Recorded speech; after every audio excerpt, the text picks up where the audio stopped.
अस्सलाम वालेकुम स्टूडेंट्स, क्या हाल है आपका। उम्मीद है आप सब लोग खैरियत से होंगे। सो स्टूडेंट्स, आज हम मिले हैं फिर एक न्यू लेक्चर के साथ जो कि आपको मेरी नोटबुक पे नज़र आ रहा होगा अबाउट टेंसेस। टेंसेस के बारे में आज हमारा लेक्चर है। आप अक्सर लोगों से मैंने सुना है कि वो कहते हैं टेंसेस हमें समझ में नहीं आते, टेंसेस बहुत डिफ़िकल्ट है, लेकिन हर वो चीज़ जो हम समझ नहीं पाते वो डिफ़िकल्ट होती है। अगर हम उसको समझने की कोशिश करें तो वो हमारे लिए ईजी हो जाती है। इसी तरह टेंसेस भी हैं। इंशाल्लाह उम्मीद है कि मैं आपको लोगों को इतनी अच्छे तरीके से गाइड कर सकूँगी कि आपके लिए ये कहना नहीं होगा कि टेंसेस जो हैं वो हमारे लिए डिफ़िकल्ट हैं या नहीं। आप इजी वे में इसको समझ पाएंगे। चलिए चलते हैं अपने टॉपिक की तरफ। टेंसेस टेंसेस कहते हैं ज़माने को, ज़माना। ठीक है, अब यहाँ पे जो है हमारे पास देयर आर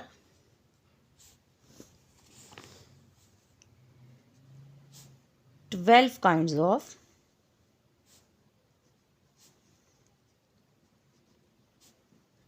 टेंसेस। ठीक है, हमारे पास जो टेंसेस की 12 एग्जाम होती हैं। ठीक है, 12 टेंसेस होते हैं हमारे पास। First one is present. अब प्रेजेंट के जो हैं वो आगे से 4 टेंसेस होते हैं। Present indefinite tense,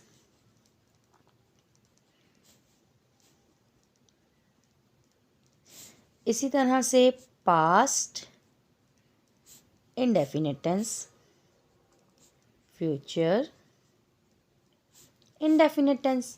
clear. Next हमारे पास आता है फ़ोन नंबर पे। अब ये प्रेजेंट के तीन हो गए, present definite tense, past indefinite tense, future indefinite tense. अब हमारे पास आगे हैं present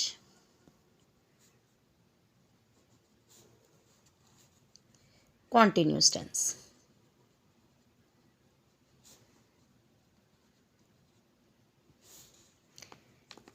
past continuous tense, future continuous tense. ठीक है, अब ये तीनों के हो गए कॉन्टिन्यूस के। अब हमारे पास आ जाता है perfect. Present perfect tense, past perfect tense, future perfect tense. Clear. उसके बाद आ जाता है हमारे पास, नेक्स्ट पेज पे चलते हैं। Present perfect continuous. ठीक है, प्रेजेंट परफेक्ट कंटिन्यूस। फिर हमारे पास आ जाता है पास्ट परफेक्ट कंटिन्यूस। 12 हमारे पास है फ्यूचर परफेक्ट कंटिन्यूस। ठीक है, ये 12 टेंसेस थे जो मैंने आपको नेम के साथ बताए। अब हम एक एक करके इन टेंसेस के बारे में डिस्कस करेंगे। फर्स्ट टेंस है हमारा present indefinite tense. Present indefinite tense. Present indefinite tense कौन सा है? मौजूदा ज़माना। ठीक है, मौजूदा ज़माना जो हमारा पाया जाता है, जो हम पढ़ते हैं, इस वक्त हम टेंसेस करते हैं, ये इनके जो हमारी डेली रूटीन होती है, जो हम डेली वर्क में काम करते हैं, वो हमारा होता है प्रेजेंट टेंस। ठीक है, मौजूदा ज़माना होता है। अब हमारे पास प्रेजेंट इंडेफिनिट टेंस है, इसके आगे से 3 सूरतें हैं। अब मैंने अभी जो आपको बताई हैं वो टेंसेस की सूरतें थी। अब जो मैं आपको बताऊंगी वो सेंटेंसेस की सूरतें हैं। ठीक है, सेंटेंसेस हैं इसके 3 किस्म के। नंबर 1 है हमारे पास affirmative sentence. Affirmative sentence. Number 2 है हमारे पास नेगेटिव सेंटेंस।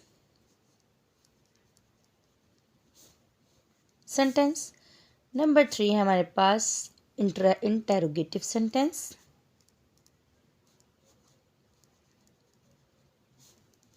ठीक है, और नंबर 4 पे जो है ना वो हमारे नेगेटिव प्लस इंटेरोगेटिव भी हो जाते हैं। ठीक है, सेंटेंसेस। ये हमारे पास 4 काइंड्स के सेंटेंसेस होते हैं। अब सबसे पहले हम बात करते हैं अफर्मेटिव सेंटेंस की। अफर्मेटिव सेंटेंस हमारे पास कौन सा होता है? सिंपल जुमले, मस्बत जुमले, अफर्मेटिव। जब हम कोई वर्ड है हमें नहीं पढ़ना आता, कोई प्रोनाउंसिएशन उसकी हम एकदम से नहीं पढ़ सकते, तो हम उसको सिलेबल बना लेते हैं। अफर्मेटिव सेंटेंस, मस्बत जुमले। मैंने आपको लास्ट लेक्चर में भी अपने सिलेबल के बारे में बताया था, ठीक है। मस्बत जुमले, मस्बत जुमले मीन्स सादा जुमले जो हम आम रूटीन में बोलते हैं। अच्छा, इसको बनाने के लिए हमारे पास होता है एक फॉर्मूला। आपको पता है कि हम जो है वो मैथमेटिक्स वगैरह भी करते हैं, तो भी हम फॉर्मूला, कोई ना कोई फॉर्मूला लगाते हैं तो हमारा मैथ्स का क्वेश्चन जो इजीली हल हो जाता है। इसी तरह हमने इसके लिए भी एक फॉर्मूला अपना ऐड करना है।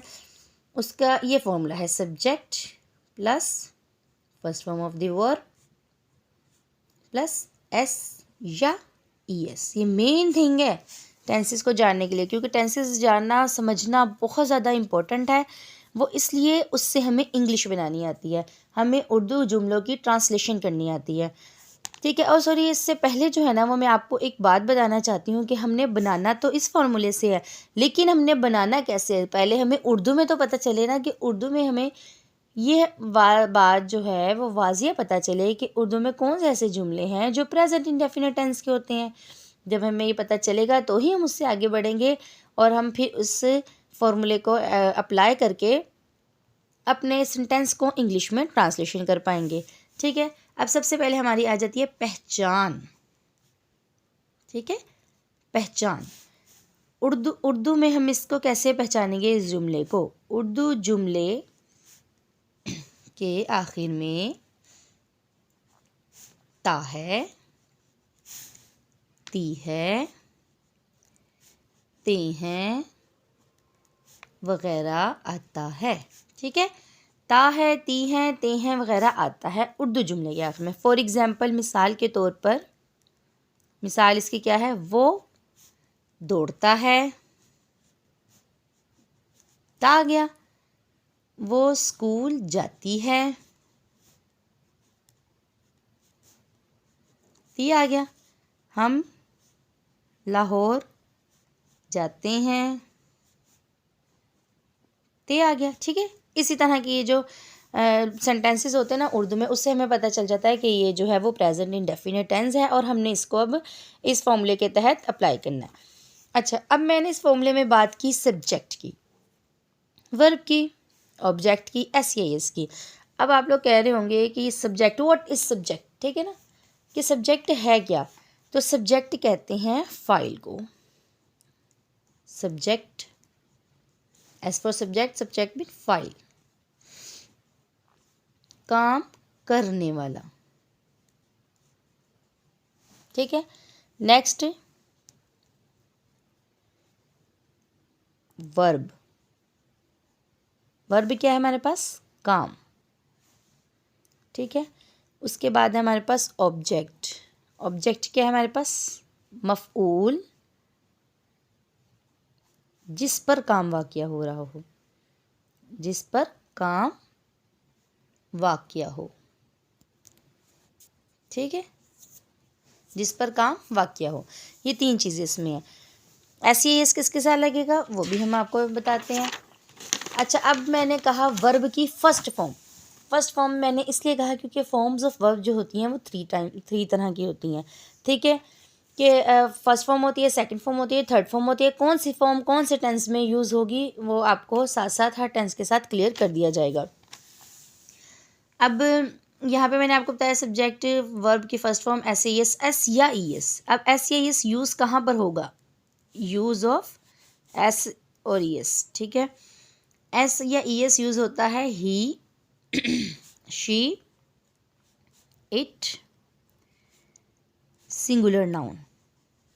S and mean singular noun, वाहिद के साथ एस या एस का इस्तेमाल होता है।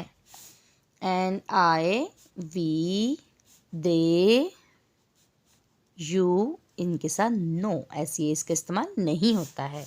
अब मैंने कहा एस या ई एस।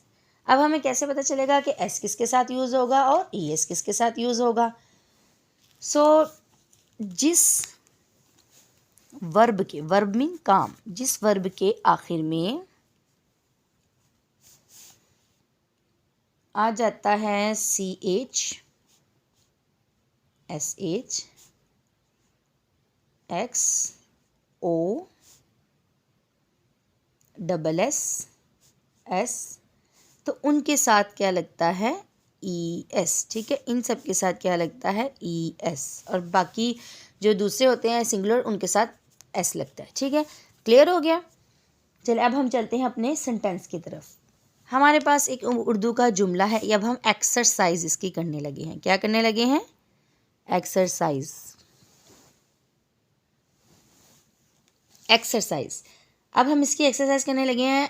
एक सेंटेंस है मेरे पास, हम किताबें पढ़ते हैं। सबसे पहले इंग्लिश करेंगे हम सब्जेक्ट की। इसमें सब्जेक्ट है हमारे पास हम की इंग्लिश क्या होती है? वी। उसके बाद हम ट्रांसलेशन करेंगे वर्ब की। वर्ब क्या है? पढ़ना। काम क्या है? पढ़ना। We read object books, we read books. अब देखिए हमने इसके साथ एस नहीं लगाया, क्यों? क्योंकि ये वी था हमारे पास। वी के साथ एस का इजाफा नहीं होता। अब अगर आ जाए कि कुत्ता भौंकता है, कुत्ता भौंकता है। अब कुत्ता क्या है? कुत्ता एक सिंगुलर नाउन है ना, कुत्ता एक सिंगुलर नाउन है। तो सबसे पहले भौंक कौन रहा है? कुत्ता भौंक रहा है, डॉग। कर क्या रहा है? काम क्या है? भौंकना। डॉग बार्क्स, ऐसा आएगा इसके साथ, डॉग बार्क्स, कुत्ता भौंकता है। ठीक है, अब ऑब्जेक्ट इसके अंदर है ही नहीं, ये वर्ब है और ये सब्जेक्ट है। ठीक है, डॉग बार्क्स, कुत्ता भौंकता है। सेंटेंसेस बाज ऐसे भी होते हैं कि जिसके साथ सब्जेक्ट नहीं होता। अब एक है हमारे पास धोबी कपड़े धोता है। धोबी सब्जेक्ट है, कपड़े ऑब्जेक्ट है, धोना वर्ब है। धोबी, धोबी किसको कहते हैं? जो हमारे जैसे कि कपड़े वगैरह धोता है ना, अब तो खैर कम ही होते हैं, लेकिन लॉन्ड्री में कपड़े धोने जाते थे, उसको धोबी कहते हैं। वॉशरमैन इसकी इंग्लिश है। वॉशरमैन सब्जेक्ट की इंग्लिश कर दी मैंने। धोता वॉश, WASH। अब देखें SH, सबसे पहली हमने क्या देखा कि धोबी जो है वो सिंगुलर नाउन है, इट्स मीन SES का इजाफा तो होना है। अब S या ES में से क्या लगना है? हमने देखा वर्ब के लास्ट पे क्या आ रहा है? SH। यहाँ मैंने आपको बताया था SH होगा तो ES आएगा। Washerman washes the clothes. ठीक है, अब आपको इन तीनों में ये भी पता चला एस किसके साथ आना है, ये भी पता चला ES किसके साथ आना है, और ये भी पता चला कि SAS नहीं भी आना। क्लियर है? अब हम चलते हैं नेगेटिव सेंटेंसेस की तरफ। नेगेटिव सेंटेंस, ठीक है। नेगेटिव सेंटेंस कहते हैं मनफी जुमलों को। मनफी मीन्स नहीं वाले जुमले, जिन जुमलों में आता है नहीं। अब इसके दो हेल्पिंग वर्ब्स होते हैं। हेल्पिंग वर्ब्स, हेल्पिंग वर्ब कौन से हैं? Do not and does not. अच्छा, डू नॉट और डज नॉट को यूज़ करने का प्रिंसिपल भी वही है जो ही शी इट SES का था ना, जो SES किसके साथ लगना है, वैसे ही डू नॉट और डज नॉट का प्रिंसिपल है कि जो डू नॉट है वो किसके साथ आता है? I, we, they, you के साथ। ठीक है, एंड प्लूरल नाउन के साथ भी आता है, यानी कि ज़्यादा जो लोग होते हैं। और जो डज नॉट है वो यूज़ होता है ही, शी, इट और फिर सिंगुलर नाउन के साथ। ठीक है। He she it singular noun के साथ डज नॉट यूज़ होता है। इसका फॉर्मूला क्या है, इसकी हम सबसे पहले इंग्लिश करेंगे सब्जेक्ट की, फिर हम लगाएंगे डू या फिर डज नॉट, ठीक है, डू नॉट या फिर डज नॉट। फिर उसके बाद हम लगाएंगे first form of the verb. यहाँ से ई एस का इजाफा ख़त्म हो जाएगा। क्यों? क्योंकि डू नॉट और डज नॉट में ऑलरेडी ई एस है। जिनके साथ ई एस आना था उनके साथ डज नॉट है, जिनके साथ नहीं आना था उनके साथ डू नॉट है, प्लस ऑब्जेक्ट, ठीक है।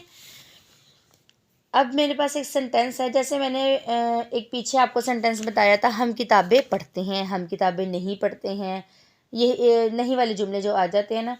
अब जैसे मेरे पास एक न्यू सेंटेंस है, औरतें कपड़े नहीं सीती हैं। औरतें कपड़े नहीं सीती हैं।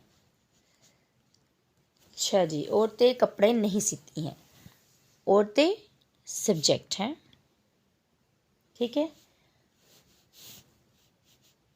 सबसे पहले हमने सब्जेक्ट इंग्लिश कर दी वुमेन्स। उसके बाद हमें क्या चाहिए, डू नॉट या फिर डज नॉट। तो औरतें हैं ज़्यादा, ज़्यादा हैं तो उसके लिए क्या आना था, प्लूरल नाउन के साथ आई वी दे यू के साथ plural noun do not. Women's do not. उसके बाद हमें किसकी इंग्लिश चाहिए, first form of the verb.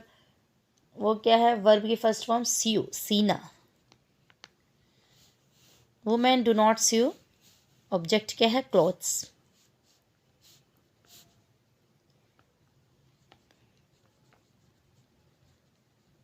औरतें कपड़े नहीं सीती, women does not sew clothes. अब ये डू नॉट का यूज़ आ गया।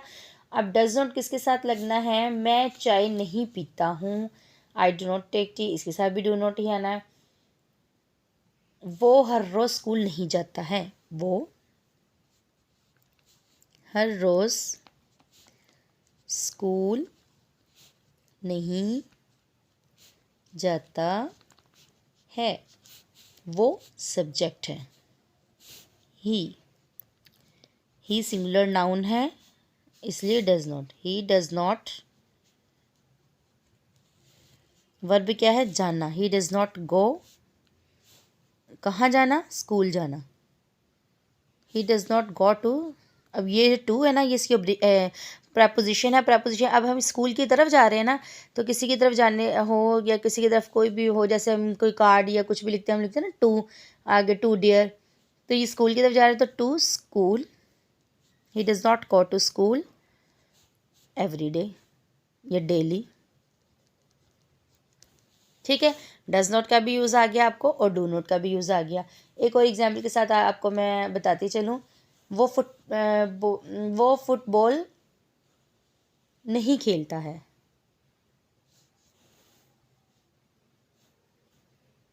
अच्छा, वो को हमने सेंटेंस बना लिया है। हम ऐसा करते हैं, हम बनाते हैं, नजमा झूठ बोलती है। नजमा, क्या आपको ये भी पता चले ना, ही वो वगैरह के अलावा अगर कोई नेम आ जाए तो फिर कैसे बनाना है। नजमा झूठ नहीं बोलती है, Najma does not tell a lie, ठीक है। Najma does not tell a lie, Najma झूठ नहीं बोलती है। नेगेटिव सेंटेंस भी क्लियर हो गया है, उसके हेल्पिंग वर्ब्स, उसका फॉर्मूला और फिर उसकी एक्सरसाइज। अब चलते हैं हम अपने इंटेरोगेटिव सेंटेंस की तरफ, सवालिया जुमलों की तरफ।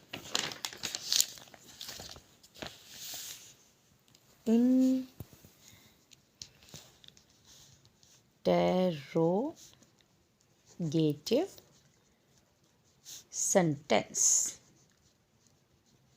सवालिया जुमले जिनमें सवाल किया जा रहा हो। अच्छा, सवालिया जुमलों में जो हेल्पिंग वर्ब है ना, डू और डज, डू और डज, ये आ जाते हैं सब्जेक्ट से भी पहले, ठीक है।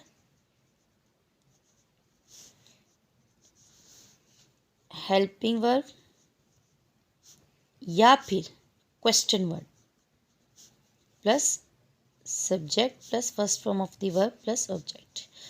ठीक है, हेल्पिंग वर्ब तो हो गए डू या फिर डज। सब्जेक्ट क्वेश्चन वर्ड होते हैं जैसे कि व्हाट, हु, व्हेन, कब, कौन, कैसे, होता है ना, हाउ, कब, कौन, कैसे, वेयर, कहाँ, इस तरह के जो होते हैं ये क्वेश्चन वर्ड्स होते हैं। कुछ सेंटेंसेस जो होते हैं वो इनसे भी मिलकर बनते हैं। ठीक है, और अगर इस जो मैंने आपको बताया था कि इसके साथ ही वो भी आ जाता है, नहीं भी आ जाता है, तो फिर हम क्या करते हैं, अगर इसके साथ नहीं भी आ जाए तो इसके फॉर्मूले में हम क्या करते हैं कि helping verb plus question word, यानी कि अगर हेल्पिंग वर्ब हो जाए और अगर क्वेश्चन वर्ड भी हो जाए, बाद सेंटेंसेस में सिर्फ हेल्पिंग वर्ब होता है, क्वेश्चन वर्ड नहीं होता, प्लस सब्जेक्ट प्लस नॉट। ये फॉर्मूला किसका है, नेग प्लस इंट्रो। ठीक है, plus first form of the verb plus object. Nag plus intro का मतलब नेगेटिव और नेगेटिव जिसमें दोनों ऐड किए जाते हैं। अब मैं पहले तो आपको ये बताती हूँ जो सिंपल है जिनमें क्वेश्चन वर्ड नहीं यूज़ हो रहा। ठीक है, वो बनाना बताते हैं। जैसे क्या वो क्रिकेट खेलते हैं, क्या वो क्रिकेट खेलते हैं। अब सिंपल उसने इसमें क्या पूछा है, क्या वो क्रिकेट खेलते हैं। अब ज़्यादा है तो मीन्स डू आएगा, डू दे प्ले क्रिकेट।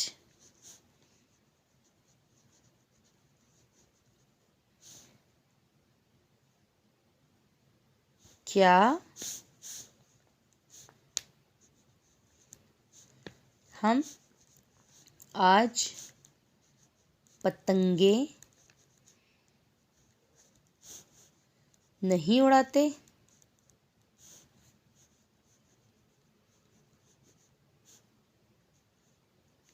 देखें, क्या भी आ गया और नहीं भी आ गया। अब हम क्या करेंगे, do we not fly kites today.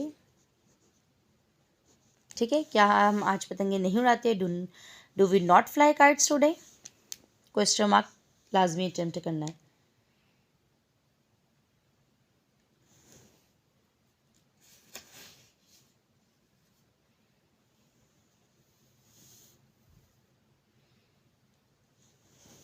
अच्छा, अब आ जाता है हमारे पास सेंटेंस, लड़कियां, क्या लड़कियां गाने गाती हैं।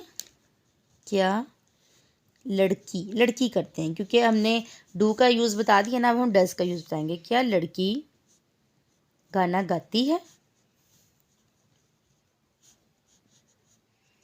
Does, does she, helping verb, फिर सब्जेक्ट डज शी, गाना क्या है सिंग, और गाना गाती क्या है सिंग, और गाना क्या है song. Does she Singh a song, क्या वो गाना गाती है, क्या लड़की गाना गाती है। ठीक है, अब आपको डज का भी यूज़ पता चल गया और डू का भी यूज़ पता चल गया कि सिंगुलर नाउन हो या फिर वो जो जैसे पीछे भी मैंने आपको समझाया प्लूरल नाउन हो तो उनके साथ ही आ जाता है। अब हम देखते हैं कि अगर इसी के साथ आ जाए क्या लड़की गाना नहीं गाती, तो does she not sing a song, जिसमें नॉट भी आ जाएगा और इंटरोगेटिव का सवाल भी आ जाएगा। अब अगर कोई क्वेश्चन वर्ड आ जाता है, ठीक है, उसको हम कैसे बनाते हैं, वो कहाँ रहता है, वो कहाँ रहता है। ठीक है, अब ये जो है वो कहाँ रहता है, इसमें डू या डस का यूज़ भी होगा ऑब्वियसली, क्योंकि ये टेंस है, ता है, हमें पता चल गया कहाँ का भी है। अब सबसे पहले जो है वो हम क्या लगाएंगे, क्वेश्चन वर्ड लगाएंगे। ठीक है, यहाँ पे जो मैंने प्लस किया ना, मैंने ये नहीं कहा कि इसके बाद ये आएगा, इट्स मीन है कि हेल्पिंग वर्ब भी आएगा और क्वेश्चन वर्ड भी आएगा। सबसे पहले हम क्वेश्चन वर्ड लगाएंगे, फिर हम हेल्पिंग वर्ब लगाएंगे। ठीक है, क्वेश्चन वर्ड कहाँ की इंग्लिश क्या है, वेयर। सबसे पहले क्वेश्चन वर्ड आएगा। मैं इधर फिर से इसका फॉर्मूला लिख देती हूँ कि आपको क्लियर हो जाए। सबसे पहले क्वेश्चन वर्ड आएगा, फिर हेल्पिंग वर्ब आएगा, उसके बाद आएगा हमारे पास सब्जेक्ट, उसके बाद आ जाएगा हमारे पास वर्ब, फिर आ जाएगा ऑब्जेक्ट। वेयर, वो है singular noun, where does he live, वो कहाँ रहता है। ठीक है। वो रात को कब सोती है, वो रात को कब सोती है। अब सोती है, इट्स मीन शी है वो रात को कब, कब सबसे पहले तो हम क्वेश्चन वर्ड की इंग्लिश करेंगे व्हेन, उसके बाद हम करेंगे हेल्पिंग वर्ब लगाएंगे व्हेन डज शी, सब्जेक्ट आ गया, सोना sleep, when does she sleep at night. ठीक है, जब किसी वक्त का आता है जिक्र तो उसके साथ हेल्प, वो जो प्रपोजिशन होती है वो एट लगती है, at night, at noon, morning में इन आता है। ठीक है, वो रात को कब सोती है। बच्चा क्यों रोता है, बच्चा या बच्चे करते हैं, क्योंकि डस का तो हमने यूज़ कर लिया ना, अब हम बच्चे करते हैं। बच्चे क्यों रोते हैं, ताकि हमें डू का भी तो यूज़ आए ना। बच्चे क्यों रोते हैं, अब बच्चे हैं ज़्यादा। ठीक है, सबसे पहले तो हमने इंग्लिश करनी है क्वेश्चन वर्ड की, वाई, क्यों रोते हैं, ज़्यादा है। वाई डू चिल्ड्रन क्राई, बच्चे क्यों रोते हैं, वाई डू चिल्ड्रन क्राई। शोर कौन करता है, ठीक है, मैंने आपको वेयर, व्हेन, वाई, अब कौन, हु की भी बताती हूँ। शोर कौन करता है, हु, अब ये जो कौन है वो ता है, सिंगुलर है। ठीक है, who does make a noise, शोर कौन करता है।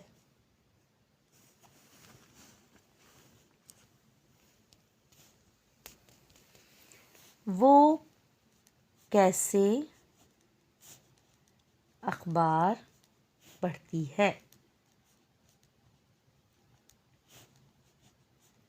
अब कैसे, how does she read newspaper.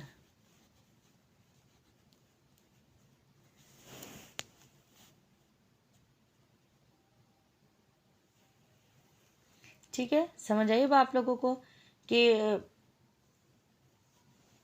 जब हमारे पास क्वेश्चन वर्ड हो और ये सिंपल हमने डू या डज का यूज़ करना हो तो भी हम ऐसे कर सकते हैं। अच्छा, अब अगर इसमें भी इसके साथ ही नहीं आ जाए, जैसे कि तुम स्कूल क्यों नहीं जाते हो। ठीक है, अब देखें इसके साथ क्वेश्चन वर्ड भी है, हेल्पिंग वर्ब भी है और नहीं भी है। तुम स्कूल क्यों नहीं जाते हो, why do you not go to school. ठीक है, तुम स्कूल क्यों नहीं जाते हो, आ गया ना दोनों तरफ यूज़ इसका, कि नहीं भी इसमें सब्जेक्ट के फॉर्म बाद नोट लगा देते हैं और फिर हेल्पिंग वर्ब आ जाता है। ठीक है, अब हमारा जो है वो प्रेजेंट इंडेफिनिट टेंस जो है वो कंप्लीट हो चुका है, जिसमें मैं आपको एक दफ़ा से दोबारा रिपीट करके बताती हूँ हर चीज़ जो आज मैंने आपको बताई है, ताकि आपके जहनों में अच्छी तरह जहन नशीन हो जाए और आप दोबारा कभी ना कहें कि टेंसेस वर टू डिफ़िकल्ट। टेंसेस है, ज़माने को कहते हैं। 12 काइंड्स मैंने आपको टेंसेस की बताई हैं। प्रेजेंट के भी 3 प्रेजेंट की, इंडेफिनिट की, 3 कॉन्टिन्यूस की, 3 परफेक्ट की एंड 3 परफेक्ट कंटिन्यूस की। सबसे पहले आज हमने डिस्कस किया है प्रेजेंट इंडेफिनिट टेंस के बारे में, जो कि मौजूदा ज़माना होता है। उसके आगे से 4 काइंड्स थी, अफर्मेटिव थी, नेगेटिव थी, इंटेरोगेटिव थी, और जो चौथी थी वो नेगेटिव प्लस इंटेरोगेटिव दोनों थी। अफर्मेटिव सेंटेंस में हमने क्या बताया, उसका हमने सिंपल जुमले होते हैं उनको उसके जो पहचान बताई है कि ता, ती, ते वगैरह उसमें यूज़ किया जाता है, और उसके ट्रांसलेशन करने के लिए हम सब्जेक्ट वर्ब की first form plus S plus object use करते हैं। ठीक है, सब्जेक्ट कहते हैं काम करने वाले को, वर्ब कहते हैं काम को, ऑब्जेक्ट कहते हैं जिस पर काम वाक़या हो। वर्ब की 3 फॉर्म्स होती हैं। ठीक है, इसलिए और हर फॉर्म जो है वो हर अलग अलग सेंटेंसेस में यूज़ की जाती हैं। एस का यूज़ बताया है कि इसके साथ एस का यूज़ होता है। ठीक है, और एग्जांपल्स के साथ बताया है। नेगेटिव सेंटेंसेस बताए हैं जो जिसमें नहीं का यूज़ होता है, और उसकी विद एग्जांपल्स बताई गई हैं। इनके हेल्पिंग वर्ब के बारे में बताया गया कि डू नॉट और डज़ नॉट यूज़ होते हैं, और डू नॉट और डज़ नॉट कहाँ यूज़ होते हैं वो भी आपको अच्छी तरह से क्लियर कर दिया है। इंटेरोगेटिव में जो सिंपल इंटेरोगेटिव हैं कि क्या हम नहीं करते, क्या हम, उसमें जिसमें सिर्फ हेल्पिंग वर्ब यूज़ होते हैं वो भी डिस्कस हुए हैं, और वो सेंटेंसेस भी डिस्कस हुए हैं जो हेल्पिंग वर्ब के साथ उसमें क्वेश्चनिंग वर्ड भी मौजूद होते हैं। ठीक है, अब आप लोगों को जो है वो क्लियर हो गए होंगे आई होप अच्छे तरीके से। और फिर भी अगर आप लोगों को कुछ समझ में नहीं आया होगा तो प्लीज़ आप कमेंट बॉक्स में जो है वो मुझे ज़रूर शेयर किया करें, और आपको मेरा मेथड ऑफ़ टीचिंग कैसा लगता है वो भी बताया करें। ये हमारे लिए एक हौसला अफजाई होती है जो आप लोग हमें जो मैसेजेस करके या कमेंट्स में हम बताते हैं हमारे लेक्चर्स के बारे में। इंशाल्लाह हम फिर नेक्स्ट टेंस के साथ आपके साथ मिलेंगे, और फिर हम नेक्स्ट टेंस को अच्छी तरह से डिस्कस करेंगे, और आहिस्ता आहिस्ता हम डे बाय डे अपने टेंसेस को कंप्लीट करेंगे। मैंने एक ही वीडियो में सारे टेंसेस नहीं बताए क्योंकि आपको क्लियरली समझ नहीं आएंगे। क्लास में एक ही दिन तो नहीं ना सारा कुछ पढ़ाया जाता, डे बाय डे पढ़ाया जाता है। इसलिए मैंने भी आपको डे बाय डे ही पढ़ाऊँगी। आज मैंने आपको अच्छे तरीके से क्लियरली प्रेजेंट इंडेफिनिट टेंस समझाएं। अगर फिर भी आपको कोई प्रॉब्लम हो तो you can discuss with me, और फिर हम नेक्स्ट डे इंशाल्लाह ताला प्रेजेंट इंडेफिनिट किया है, फिर हम जो है वो पास्ट इंडेफिनिट करेंगे। ठीक है, सो अल्लाह हाफिज़, सी यू अगेन, बाय।